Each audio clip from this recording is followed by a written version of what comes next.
Տեսեք, նրանք, ովքեր բնակվում են Քրիստոսում, դրսևորում են արդարություն, երախտագիտությամբ, ընդունում Աստծո սերը, ավելի ու ավելի են համապատասխանում Քրիստոսի կերպարին և ձգտում են ապրել մաքուր կյանք։ Դրախտը այո գրավիչ է հավատացյալների համար, քանի որ այնտեղ նրանք ոչ միայն կտեսնեն մեր Տեր Հիսուս Քրիստոսին, այլև կդառնան նրա նման։ Կարդանք երկրորդ համարը. Սիրելիներ, մենք հիմա Աստծո որդիներ ենք ու դեռևս հայտնի չէ, թե ինչ ենք լինելու, բայց գիտենք, որ երբ նա հայտնվի, նրա նման պիտի լինենք։ Նրա նման պիտի լինենք։ Սա պետք է հավատացյալին գայթակղեցնի, բորբոքի հավատացյալի սիրտը, ոնց ես պիտի դառնամ Քրիստոսի նման։ Պատկերացնում եք ուր է տանում, հիմա այս սերը հասել է մեզ, դարձել ենք Աստծո որդիներ, ժողովուրդ պիտի դառնան Քրիստոսի նման։ Այս բանը գիտակցողը պատկերացնում եք ինչքան կուզենա ձգտի նմանվել Քրիստոսին։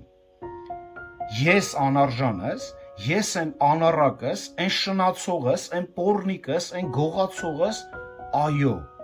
այստեղ է երևում Աստծո մեծագույն սերը, որ ինձ ու քեզ ինչ արեց, արա տեսեք, հայրը մեզ սեր շնորհեց, որդիներ կոչեց, հերիք չի, մի հատ էլ մեզ պիտի նմանեցնի Հիսուս Քրիստոսին։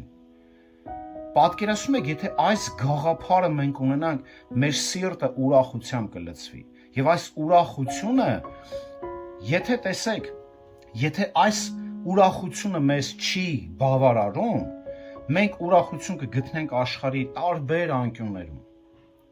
Բայց եթե այս ուրախությունը մենք իրոք ապրում ենք, մեզ աշխարհը ոչ մի բանով չի կարող գայթակղեցնի։ Մեզ համար ուրախությունը այստեղ կգտնենք, նրա մեջ կգտնենք, նրա խոսքի մեջ կգտնենք, չեն գտնի հրաշքի մեջ, տեսիլքի մեջ, չեն գտնի աշխարհի գումարի տարբեր բաների մեջ։ Սա ինձ ու քո համար կլինի մեծագույն ուրախությունը, որպեսզի ես ձգտեմ սուրբ կյանք ապրելու։ Դրա համար ինքը տալիս է այս 1-2 բուն պատճառը, տալիս է մի բան, որը որ ես ու դու դեռ չենք տեսել, բայց տալիս է խոստում, տալիս է ինձ ու քեզ հույս, ինչի համար, որ երրորդ համարը մենք կարողանանք մեր կյանքում կիրառենք, եւ ամեն մարդ, որ իր մեջ այս հույսն ունի, եթե իրոք դու հույս ունես, որ պիտի դու էլ նմանվես Քրիստոսին,